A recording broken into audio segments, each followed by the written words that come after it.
Hello बच्चों।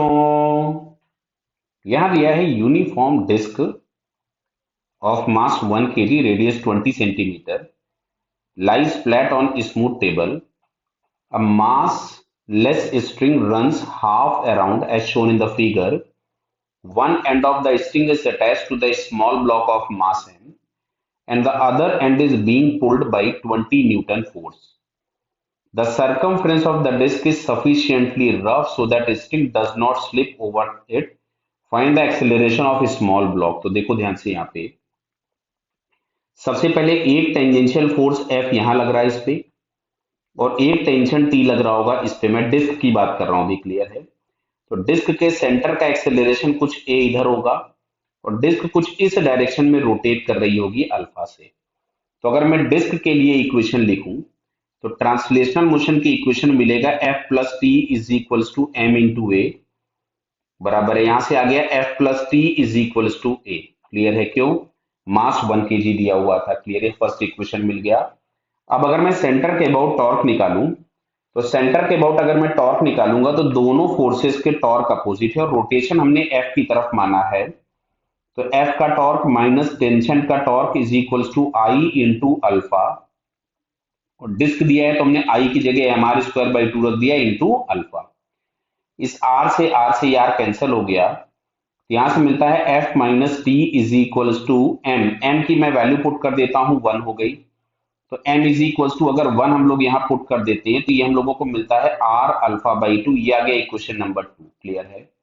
ये हम लोगों ने डिस्क के लिए सारी चीजें लिख ली। अब बात करते हैं पॉइंट पार्टिकल के लिए। तो अब देखो ये वाला जो पॉइंट होगा इसको मैं थोड़ा सा नीचे बना रहा हूं। तो बेटा ये आर अल्फा से पीछे जाएगा और ये जो एक्सेलरेशन ए है उससे ये आगे जाएगा। अगर हम इस पार्टिकल की बात करें तो पार्टिकल पे टेंशन अकेला इधर लग रहा है तो इसका एक्सेलरेशन इधर होगा कोई भी A1 और ये जो A1 एक्सेलरेशन होगा ये हम लोगों के पास मिलेगा आर अल्फा माइनस ए के बराबर।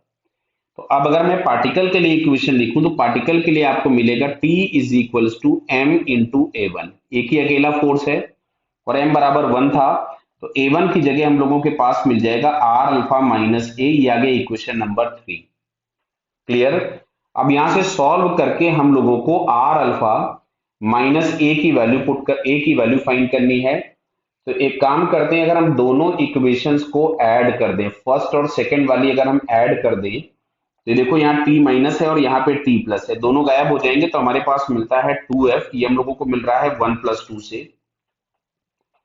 तो 2f इज इक्वल्स टू आपके पास मिलेगा a plus R alpha by two. कितना आ रहा है? a plus R alpha by two. Clear है? एक काम करते हैं, इक्वेशन नंबर 2 और 3 भी ऐड कर देते हैं। तो 2 प्लस 3 अगर हम लोगों ने ऐड किया तो 2 प्लस 3 ऐड करने पे ये t फिर गायब हो जाएगा तो यहां से आपके पास मिलेगा f is equals to R alpha by two plus R alpha minus A. तो ये हम लोगों के पास यहां से आ गया 3r alpha by to minus A. Clear?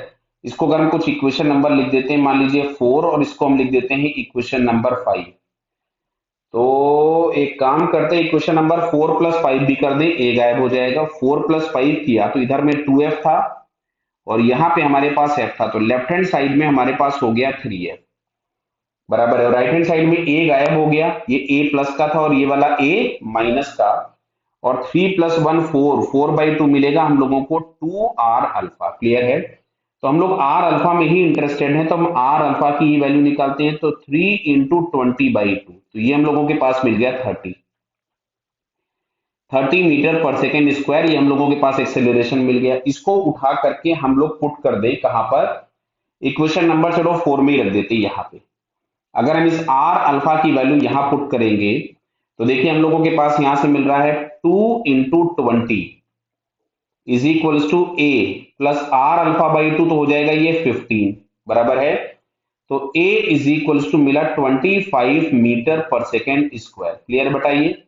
और देखिए हम लोगों ने ऑलरेडी यहां बोल रखा था कि जो एक्सेलरेशन ऑफ द पार्टिकल है A1 वो हम लोगों के पास मिल रहा था आर अल्फा माइनस ए। तो जो A1 हम लोगों के पास मिल रहा था आर अल्फा माइनस ए, तो आर अल्फा आ रहा था 30 माइनस 25 तो फाइनली हम लोगों को मिल जाएगा ये 5 मीटर पर second square. This is the acceleration of particle. Clear बेटा? ओके। All the best.